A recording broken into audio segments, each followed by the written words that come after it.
this. It has started. 1.43 had quite a few features that we've added, and I'll go through them one by one. And then it also was very, very heavy in the fixes area. So we released a lot of fixes in this particular patch as well.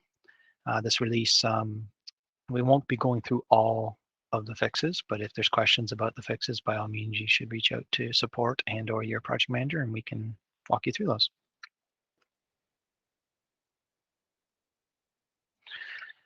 As everyone knows, the normal procedure to move from your from development into your sandbox, and then once we get approval from you for 1.43, we then move it into your production environment. If you have any questions, please send them to your account manager or the implementation manager. To get started, there were quite a few new features and changes to our system. The first one I'd like to acknowledge is number 9570. And this was specifically for NMI payment processor. However, it has applications that we're looking, in the future to push it through for other processors as well. So for NMI, we do allow you to pull back the nightly job through the Avocado custom settings now to process ACH declines from the previous day. The second feature I'd like to acknowledge is the memberships upgrade and downgrade automation. So you'll notice a new button right beside your cancel and renew buttons that says transfer membership. You'll notice that it says beta right now. We will be changing that in a future release. The reason we put in beta is because there's so many different membership models, and we tested as many as we could. We just didn't want you to start using it aggressively until we had completed our testing. We have not found anything wrong with it at this point, but it was something that we weren't comfortable not putting the word beta beside it for now. That will probably be changed in a patch with version 1.48, where we just changed the name. So we essentially allowed this functionality very similarly to the transfer of a program, where it takes you into your account, your existing membership, and then purchases a new membership and transfers any credits and any prompts that might pertain across those two memberships. So again, you can perform this function by doing each step, canceling the existing, creating a credit, signing up for a new one, applying the credit, or you can use this button now, which will do it automatically.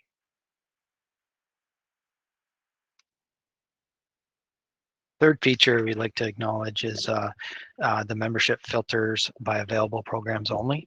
So this particular one, the request was to add a new filter for users to filter only available programs that the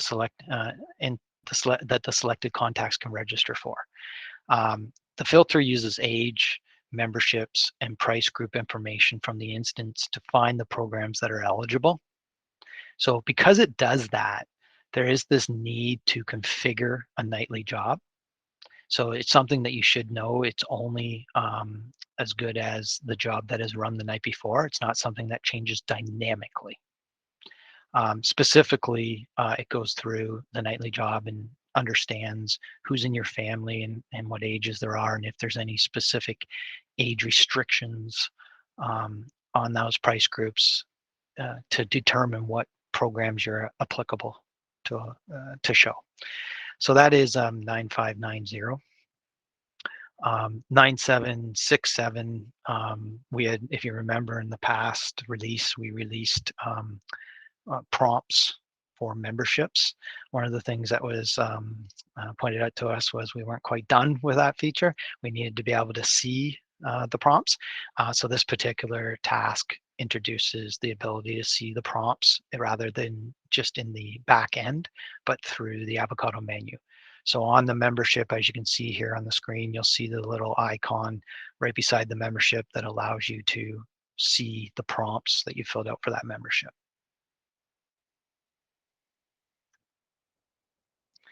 9212 um, was specifically adding the start and end times for a program um, for a attendance list to help the staff differentiate between different instances. So essentially, putting in the start and end date on the attendance list so that you can see which one you're referring to. We also added the childcare waitlist button to the childcare registration screen. So in the past, you could have used the childcare waitlist, as a few of you had figured out, but you had to kind of go through the back end and through a back door in order to get to a wait list.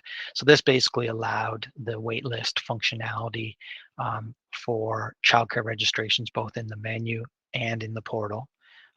There's one thing that we're aware of and acknowledging for those that are using um, the membership packages, or sorry, the program packages. Um, it doesn't specifically work on the individual packages at this point, but more to come on that in future releases. There were quite a few facility booking improvements. This particular release and the next one has quite a bit of effort applied to facility booking, which we believe is going to benefit most people. So facility booking had improved calendar functionality, allowing it to be used a little easier. So the new calendar day selection to allow easier navigation when booking a facility, so you don't no longer have to um, click on the arrow to get to the day you want. You can now just select the calendar, select the day you want, and it'll go right to that day.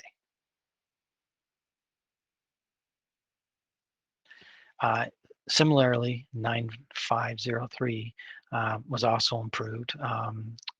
When you were booking a facility, if you loaded a couple facilities in the calendar and switched between views, specifically the day view, um, it wasn't retaining the default facility. You had to select that facility again. So now it retains it. We had added, if you remember in the previous release, a contract functionality. So this particular piece of functionality allows you to put a contract into your facility booking and track all your orders across one contract. So no longer needing to, collect 10 different orders for a contract, you could put them all, bundle them into a contract. So we improved the functionality and by not allowing you to book past an end date of a contract. So the whole concept was is if the contract ended at the end of the year, you couldn't keep booking into it. The next one, 9754, was just increasing the capacity. It was limited when you were putting in the number of attendees in a booking to 2 digits, and we've increased it to 3.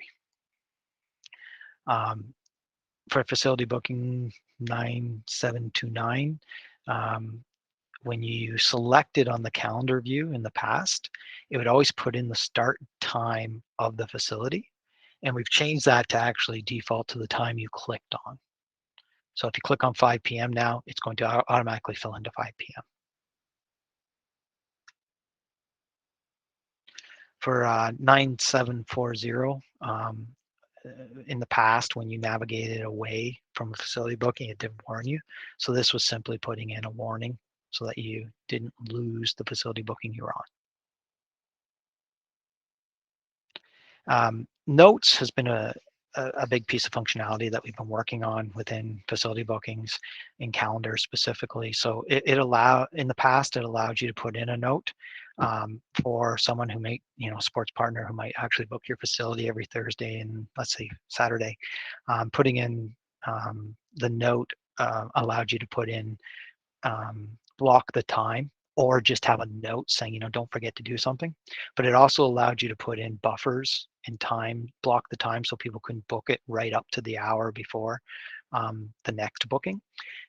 This particular task allows you to update those notes in mass.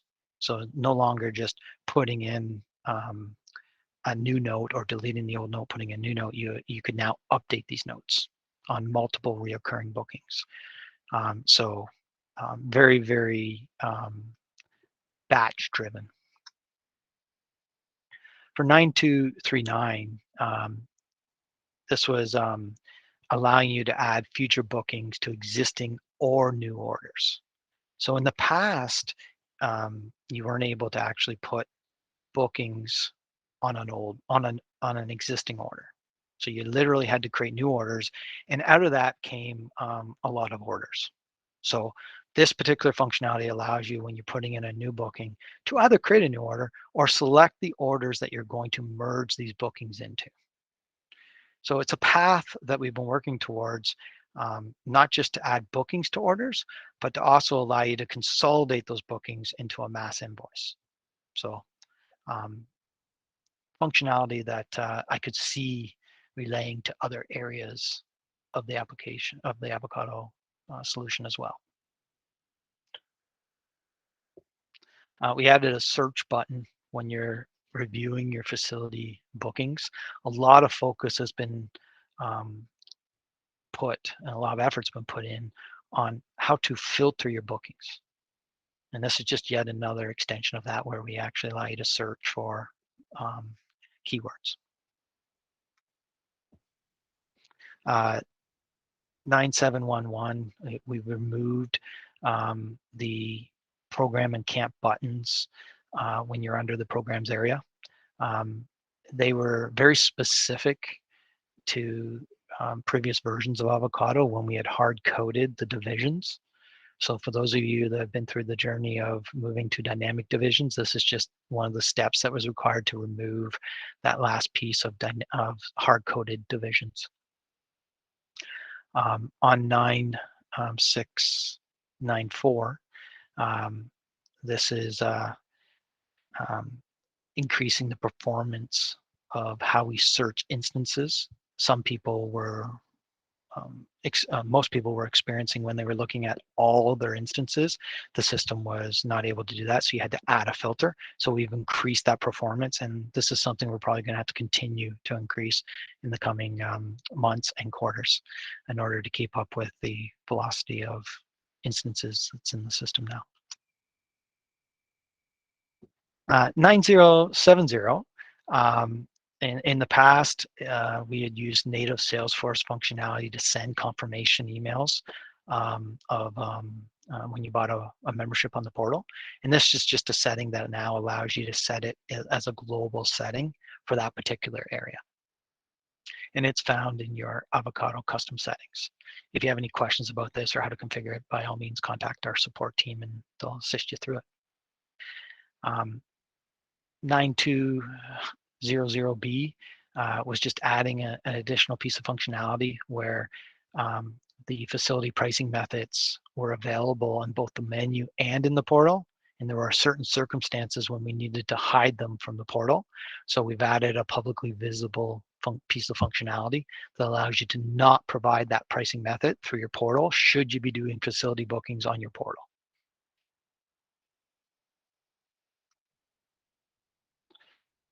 9397 was hiding the print functionality of the financial assistance applications, and that is controlled through your custom settings as well. Under the features section, there's a Boolean flag, assistance enable print, which allows you to disable it. So there was a lot of features.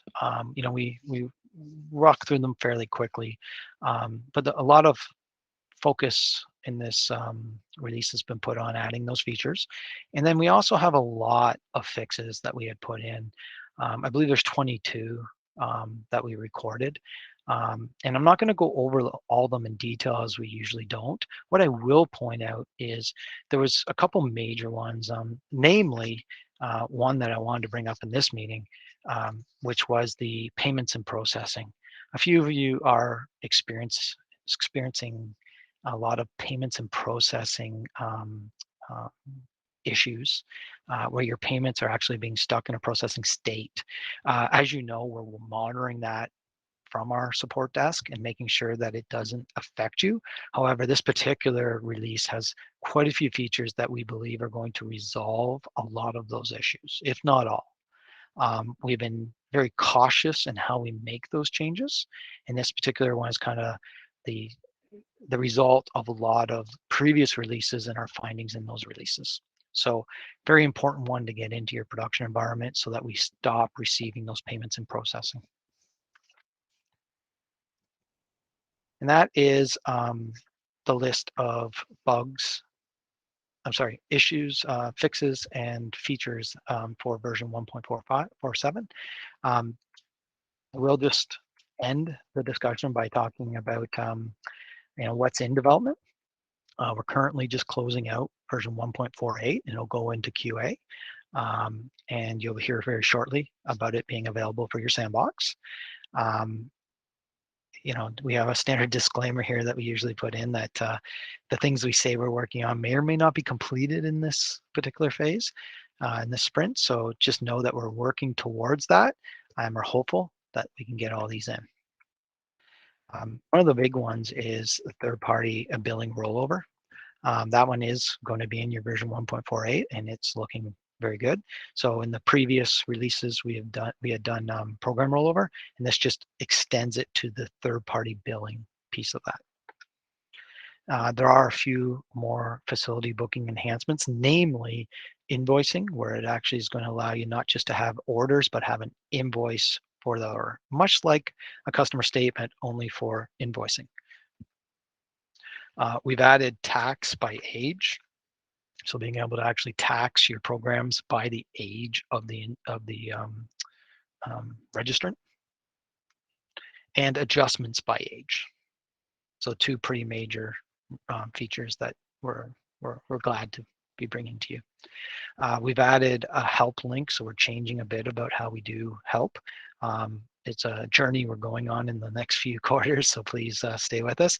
We're going very slow. We're not going to change it all on you overnight, but one of the things that we're doing is just adding a link so that it's not individual manuals everywhere, that you can get to it from Avocado. And there are a lot of changes to the existing functionality and fixes. I believe this particular next release, version 1.48, has a lot of fixes in it as well. So for stability purposes, we're trying to make sure that we keep on top of that. And that's what we had for you today in regards to the 1.47 release presentation. Stay tuned for version 1.48. It should not be too much longer, and we'll be booking that with you. Thank you, everyone.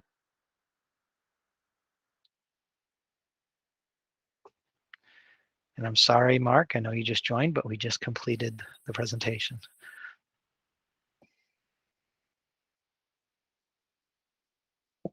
We did record it, and we will send it out.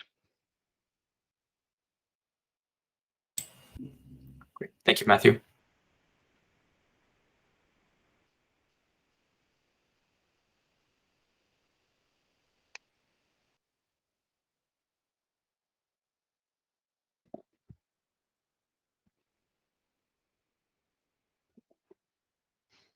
Yes, we will be putting these recordings on the YouTube channel, and we'll send out a notification once we've done that.